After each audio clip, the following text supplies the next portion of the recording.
হয়, মই বৰ্তমান উপস্থিত আছোঁ চনটকত। এটা আচলতে বিৰল দৃশ্য দেখাবৰ কাৰণে আমি এনি ভাৰতৰ দৰ্শকক জনাব বিচাৰোঁ যে আচলতে চনটক আৰু বিহুৰ ওপৰত যি দিশৰ বানৰ বিধ্বংস বানে আচলতে অনিষ্ট কৰিছিলে, সেই বানপীড়িত ৰাইজে আচলতে যিসকল সাহায্যৰ কাৰণে আহিছিলে বা ইয়াত যদি ৰিলিফ দিবলৈ আছিলে, তেখেতলোকক আচলতে শীতল পানী আচলতে তেখেতলোকক খুৱাইছে।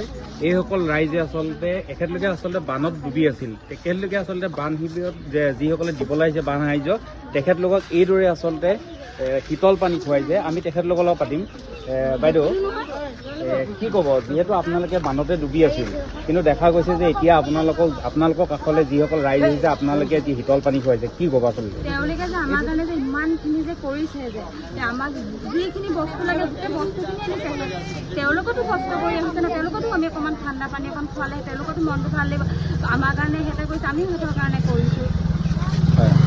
আচলতে যিমান মানুহ গৈছে আপোনালোকে চবকে খুৱাইছে? চবকে খুৱাইছোঁ, যি পাৰিছোঁ চবকে অকণমান চবকে দিবলৈ চেষ্টা কৰিছোঁ। আপোনালোকৰ ঘৰ দুৱাৰ বানত ডুবি আছিল? বানত ডুবি আছিলে। আমি যিদিনাখন পানীত ডুবি আছিলে, আমি চব ৰাস্তা কিনাৰ তেওঁলোক আছিলে, তেওঁলোকৰ ঘৰতে আমাক খোৱা বোৱা দিছিলে। তেনেকৈ আকৌ আমি ৰাতিপুৱা আমি গ'লোঁ, ঘৰ দুৱাৰ অকণমান চাফা কৰিলোঁ। এতিয়াও আকৌ ৰাতি যেতিয়া পানী আহিছে, আকৌ ৰাতিপুৱা আকৌ পানী সোমাইছে। হ'লেও মানে তেওঁলোকৰ কাৰণে আমি অকণমান কৰিবলৈ চেষ্টা কৰিছোঁ।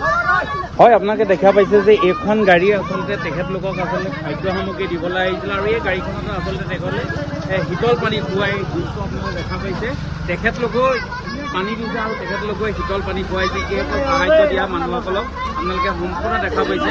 আৰু এটা কথা ক'ব লাগিব, ভূপেন হাজৰিকাই কৈ গৈছিলে যে মানুহে মানুহৰ বাবে। আচলতে এই চিনাকি আচলতে দি আছে মানুহৰ বাবে।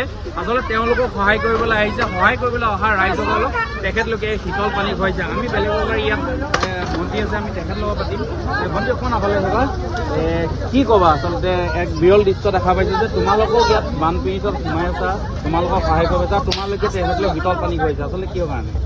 কিহৰ কাৰণে মানে যিহেতু মানুহে যদি নাপায় কি হ'ব, সেইটোৱে। আৰু তেখেতলোকে ইমান কষ্ট কৰি যিহেতু আমাক সাহায্য দিবলৈ আহিছে, তেখেতে মানে নিজৰ বিপদ আপদ মানে ভবা নাই যে কি হ'ব কি নহ'ব।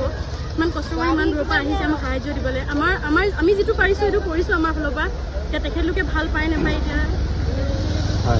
হয়, আচলতে আৰু এটা ক'ব লাগিব যে ইমান দুখৰ মাজতো আচলতে জুবিন দাক পাহৰি যোৱা নাই।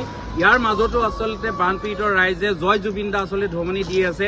এখেতলোকে আচলতে খন্তেক সময়ত আমি দেখিছিলোঁ যে তেখেতলোককো পানী দিছে গাড়ীৰ পৰা, আৰু তেখেতলোকেও শীতল পানী দিছে। তাৰ মাজতো জয় জুবিন দা কৈছে। কি ক'ব আপোনালোকে? ইয়াৰ মাজতো আচলতে জুবিন দাকো পাহৰি যোৱা নাই? জুবিন দাকতো আমি পাহৰিব নোৱাৰোঁ। তেওঁ আমাৰ মনৰ ভিতৰত চবৰে আছে। তেওঁৰ কথা ভাবিলে আমাৰ চকু পানী ওলাই যায়।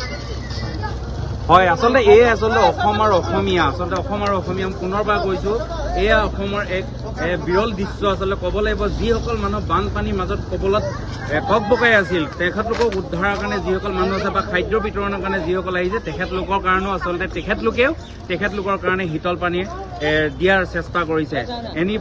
নাজিৰা পৰা মই জাকিৰ আখতাৰ হুছেইন, এনি ভাৰত 24।